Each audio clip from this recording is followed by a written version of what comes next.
Good afternoon to everyone.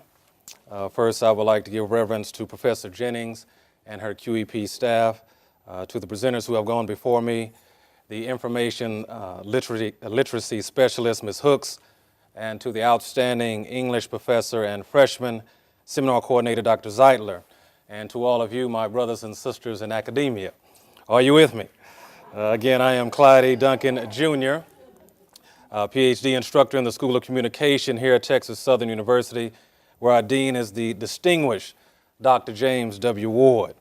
So if you have noticed a little brown nose in there, I'm working on something. Stay with me. Did somebody say tenure? I think I heard that.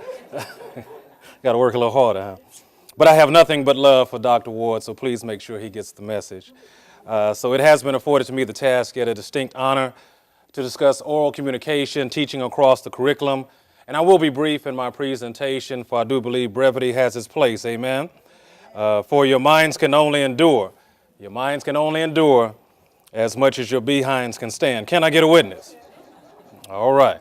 So to adhere to the time allotted to me, I will keep the presentation simplistic and stay within the realm of my manuscript. Now, for some, communication may be taken for granted. Communication may be taken for granted. With many of my students, they express the philosophy, we talk, and therefore we communicate. But just because we have the ability to talk, are we really communicating effectively? In the textbook for SC 135, that's Speech Communications 135, Business and Professional Communication, the textbook entitled Essentials of Business and Professional Communication, co-authored by our distinguished Dean, Dr. James W. Ward. I'm putting it in there, stay with me. We examine the question, why study communication? What is our raison d'entrée? Did you like the way I put that French in there? It just means our reason, our justification for being or existing. Now, I took 4 years of French, received all A's, and the only thing I retain is parlez-vous français. But that's another topic, retention. We'll talk about that at some other time. But in the course that we're speaking of, in SC 135, 136, we explain the benefits of improving communication skills. We define key elements of human communication. We explain the principles of communication. We identify different levels of communication, including intrapersonal communication, self-communication, interpersonal communication, communicating with others, dyadic, interviewing, group communication, mass communication, public communication, as well as computer-mediated communication. Now, very, very important, we define and discuss the model of communication competence. In the textbook, Communication Making Connections, the definition of communication competence is the ability to take part in effective communication that is characterized by skills and understandings that enable communicators to exchange messages successfully. And then finally, we outline instructions for developing a communication improvement plan. Now, I try to express to my students that no matter what field of study you may be involved in, or no matter where in the walk of life you may be, there are benefits that directly relate to the impact of effective communication. And that goes along with personal as well as professionally. So number one, we're talking about better job prospects, increased marketability, career advancement, improving your interpersonal, your listening, your empathy. Do you feel me? Are you with me? People skills and conflict management skills, and improved success in the global marketplace. But let me digress. The word communication comes from the Latin word communicare, which means to make common, to share. So when we attach oral to communication, we're speaking of language that is often more interactive and inclusive. So oral communication is a process. Our communication is active, it's lively, it's dynamic. Oral communication is part of a multi-stage and fluid process that will likely set off a chain of actions and reactions in others. This is where understanding the nature of communication is essential, as well as understanding the key elements within the human communication system. In essence, I strive to emphasize that in the process of oral communications, you have people who act as senders and receivers, encoders and decoders. As senders or encoders, we seek to translate our thoughts, if you will, our feelings into specific words that the receiver can understand. As receivers or decoders, we strive to interpret, assign meaning to, and convert words to our own thoughts. So whether it's at home, in the classroom, in the business setting, effective oral communicators strive to send clear and purposeful messages that can clearly be understood by a particular audience listening to the message. And because of our frame of references, our backgrounds, our cultural backgrounds, diversity, if you will, our oral communication should obtain rhetorical sensitivity. Now, I developed that concept in my thesis, 100 pages on when to talk and when to be quiet. Are you with me? Rhetorical sensitivity. So it is the sender's responsibility to send a clear message that will increase the receiver's likelihood of accurately understanding the message.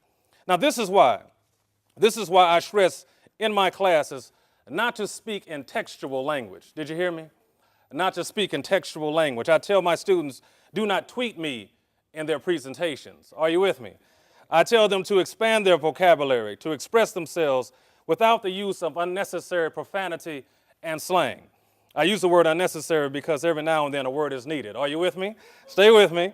But profanity comes from the Latin word profane, which means disrespectful of things sacred. It means outside the temple. I actually tell my students that you can cuss a person out without using profanity. Are y'all with me? I'll have to cuss you out later. Stay with me. So this, with the understanding of interference or communication noise, as we like to call it, may affect the communication process.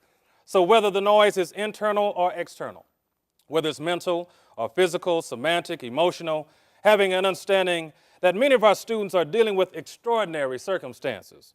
And in these circumstances of life, there may be communication disruptions, disturbances, and in the process prevents the receivers from actually listening to.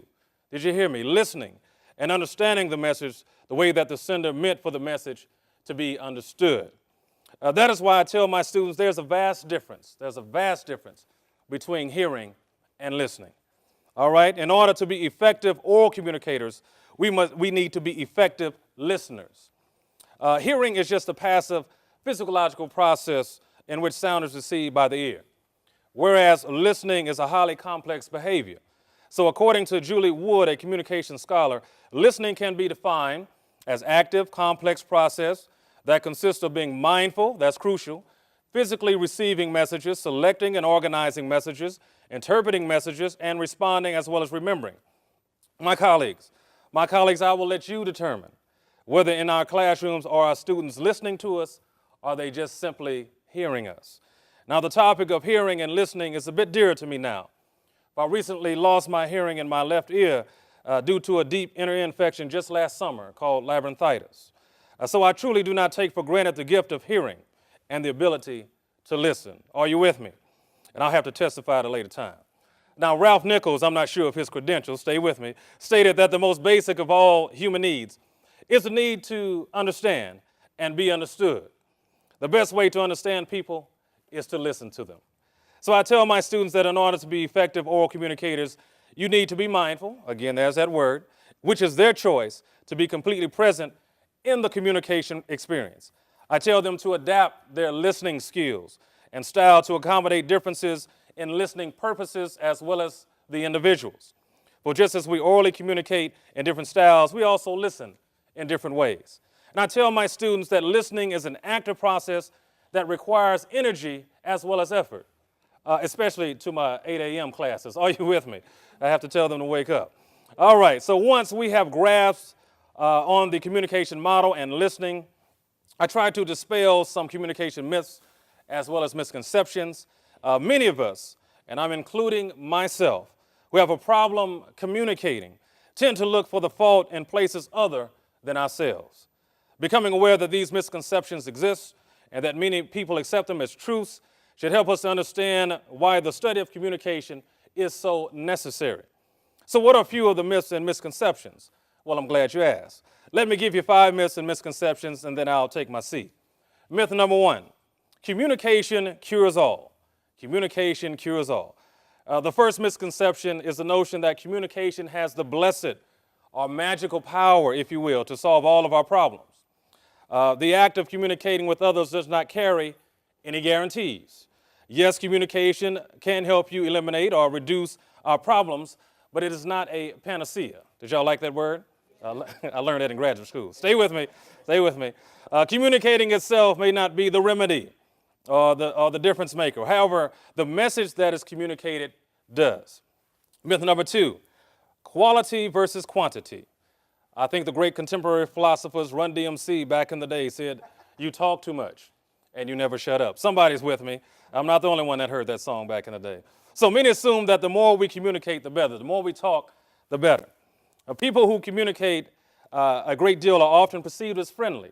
They're often perceived as competent, powerful, and to have more leadership potential as those who do not. However, quantity of communication is not the same as quality. Just as in the first myth, it isn't the act or amount of communication, but the content, if you will, the substance of communication that makes the difference. Myth number 3, meaning is in the words we use. The notion that words contain meanings is probably one of the most serious misconceptions of all. Words have meaning only when we give the word the meaning. Are you with me?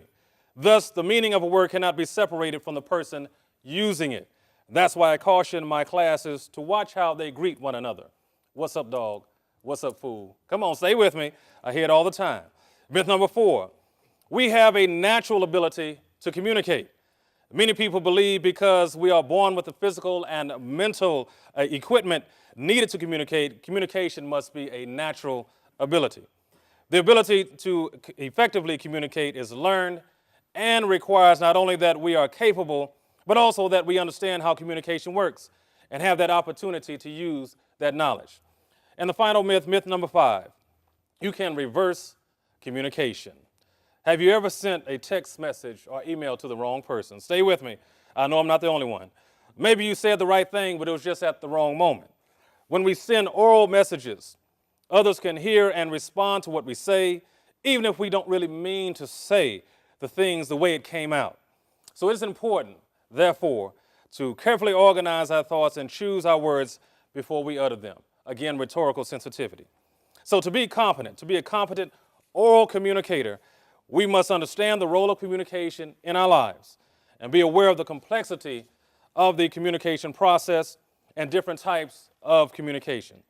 We also need to realize that myths about communication may hinder our ability to develop effective oral communication. Effective oral communication enhances our personal, our social, and career relationships and allows us to make connections with people from other cultures. The communication process is one that is learned. Therefore, we can improve our effectiveness as oral communicators by applying the guidelines and principles I touched upon briefly in this discussion. Now, a wise communication professor once told me years ago, did I ever tell y'all that Dr. Ward was my undergrad instructor? Somebody said, you heard that. I heard you, Professor Jennings. A wise communication professor once told me years ago, I'm not sure if he said it, but those who teach take something that is simple and they make it complicated. And those who communicate effectively take something that is complicated and they make it simple. I stood up to be seen. I spoke out to be heard. Now I'm going to sit down to be appreciated. Thank you.